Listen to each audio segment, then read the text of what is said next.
Here are 7 tech jobs that won't make it past 2030. We're all told the same thing: learn tech, it is the future. And yes, that used to be true. But here's the scary part: even tech jobs aren't safe anymore. AI, automation, and smart tools are evolving faster than you can update your resume, and some careers are quietly disappearing. So let's talk about 7 tech jobs that probably won't make it past 2030, and more importantly, what you can learn instead so you don't get left behind. On number 1, we have data entry clerk. If your job is literally copying information from one place to another, bad news for you. AI already does that faster, cheaper, and without bathroom breaks. Tools like Zapier, Make.com, and ChatGPT automations now handles entire workflow that used to take the whole team. So how do you survive? Learn process automation. Be the person building those systems, not the ones getting replaced by them. On number 2, basic web development. Remember when building a website took weeks? Now you can literally type "make me a portfolio site" with a block and dark mode. And tools like Replit or vo.dev will just build it. If all you know is HTML and drag and drops builders, 2030 might ghost you. Upgrade by learning system architecture and back-end logic, the kind of stuff AI still can't figure out on its own.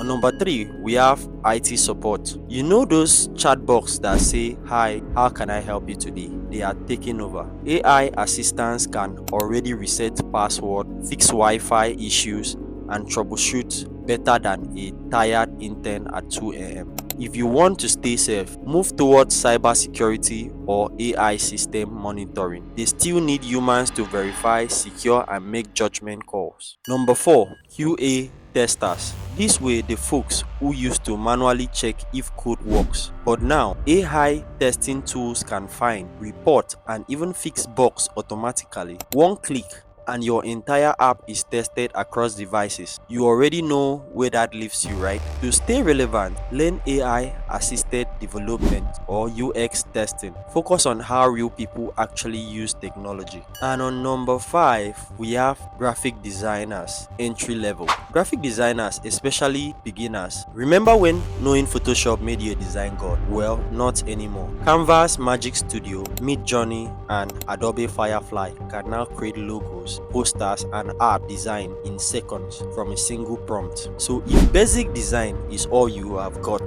2030 is not looking good for you. What can you do? Learn branding, strategy, and visual storytelling, because AI can make image, but it can't understand emotion, culture, or audience like you can. Number 6, content writers, SEO content writers. If your blog title sounds like top 10 productivity tips, AI is already doing that faster and cheaper. Those tools can now research, write, and optimize content in minutes. The only way to survive is to write with personality, opinion, and emotion. Upgrade by becoming a content strategist, the person who plans and directs the storytelling, not the one typing it out. And finally, number 7, junior data analyst. Tools like ChatGPT advanced data analysis can now clean data, interpret it, and build visual reports, all with one command. Your Excel sheet basically grew a brain. So how do you stay valuable? Learn data storytelling, how to explain numbers in a way that influences decision, because AI can crunch data, but only humans can connect it to real business goals. The truth is, AI is coming for everyone. It is coming for the repetitive. The people who will survive are the ones who know how to use AI and not the ones fighting it. So if you are in tech, don't panic. Adapt, upgrade, pivot, because by 2030, your job title might disappear, but your skill don't have to. Drop your current role in the comment section below. Let's see who is still standing in 2030.